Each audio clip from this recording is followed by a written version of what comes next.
pressed for time. Are we? I trust that the cares of medical practice have not entirely obliterated the interest which you used to take in our little deductive problems. On the contrary.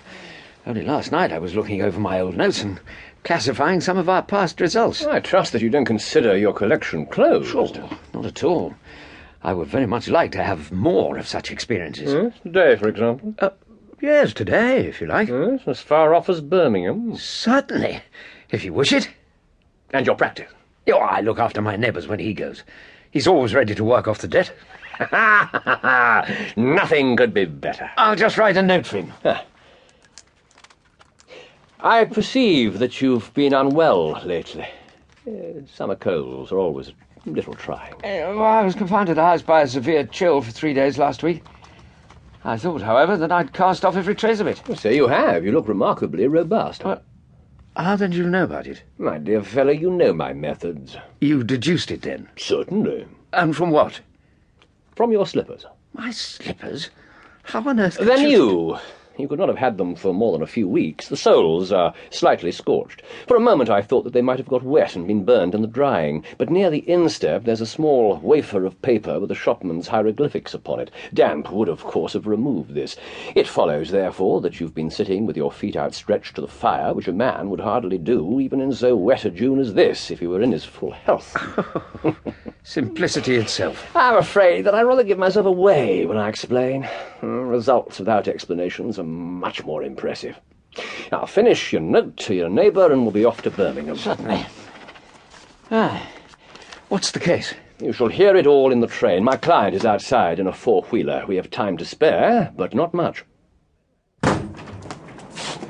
All right, cabby. Euston Station. Right up. In you get, Watson.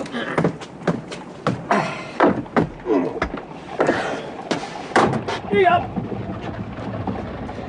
Now, let me introduce you. This, Watson, is my client, Mr. Hall Pycroft. Mr. Pycroft, my friend and colleague, Dr. Watson. Pleased to meet you, sir. How do you do? Mr. Pycroft has a tale to tell. Indeed I have, sir. It is too good a tale to be interrupted, so I suggest that you do not tell it until we're on board the train.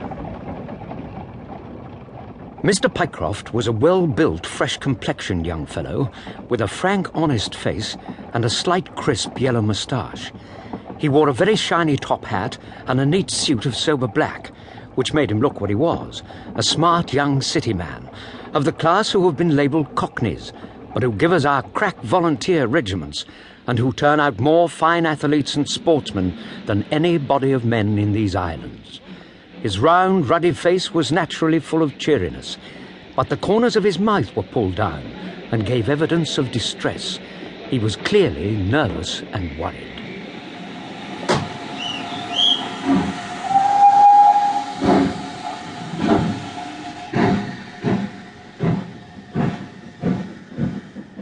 Now, we have a clear run here of 17 minutes.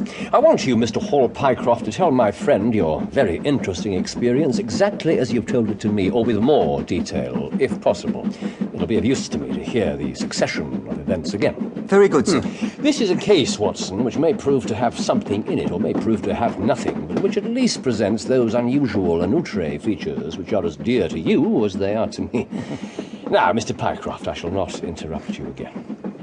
The worst of my story is that I show myself up as such a confounded fool. Of course, it may all work out all right, and I don't see that I could have done otherwise. But if I have lost my crib and get nothing in exchange, I shall feel what a soft Johnny I have been. Your crib? My job. Ah. I'm a city clerk, and I used to have a billet at Coxon and Woodhouse of Draper's Gardens.